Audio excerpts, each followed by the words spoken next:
کچھ لوگ آپ کے بارے میں یہ بات کرتے ہیں، یعنی آپ کے پورے مکتب فکر کے بارے میں، کہ آپ اسلام کو اتنا آسان بنا کر پیش کر رہے ہیں،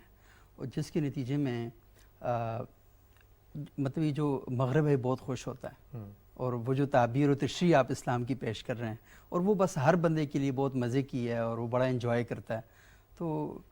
مطلب اتنا آسان بنا کر آپ نے پیش کری، دین کو تھوڑا سا مشکل ہونا چاہیے تاکہ ذرا عمل کرنے میں ٹینشن ہونی چاہیے۔ دیکھیے، جو لوگ اس طرح کی بات کرتے ہیں میں ان سب کی عزت کرتا ہوں، ان سے بڑی محبت ہے ہمیں، اور ظاہری بات ہے ہماری آخرت کی فکر میں یہ بات کر رہے ہوتے ہیں، ان سے کوئی خلاف دین بات نہ نکل جائے۔ لیکن حقیقت یہ ہے کہ یہ جو بات ہے کہ دین کو آسان بنا کر پیش کر رہے ہوتے ہیں، بہت بڑی جسارت ہے۔ دین کو بنایا نہیں جا سکتا۔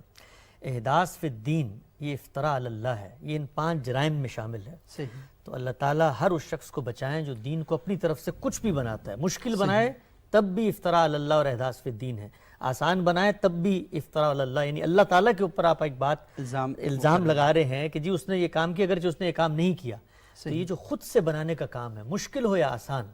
یہ انسان کو کرنا نہیں چاہیے۔ باقی ہم جو کوشش کر رہے ہیں وہ یہ ہے کہ اللہ کا جو بھی دین ہے اس کو اپنے فہم کے مطابق لوگوں کے سامنے پیش کریں، اور اس میں اگر کوئی شخص، کوئی صاحب علم ہمیں ہماری غلطی بتاتا ہے کہ نہیں جی اس معاملے میں آپ نے تو یہ بیان کر دیا، نتیجہ آسانی کی طرف نکل رہا ہے، اللہ مشکل چاہتا ہے، تو مشکل اور آسانی نتیجہ ہے، وہ استدلال کے ذریعے وہاں تک پہنچا جائے گا۔ اور اللہ تعالیٰ کا اپنا یہ کہنا ہے کہ جو دین میں نے انسان کو دیا ہے یہ اس کی فطرت کے مطابق ہے، اور میری فطرت اگر کسی چیز کا اقتضا پورا نہیں کر رہی تو اس کا مطلب ہے کہ میرے اس دینی فہم میں کوئی کمزوری ہے، کیونکہ فطرت اور دین یہ کوئی 2 متضاد چیزیں نہیں ہو سکتی۔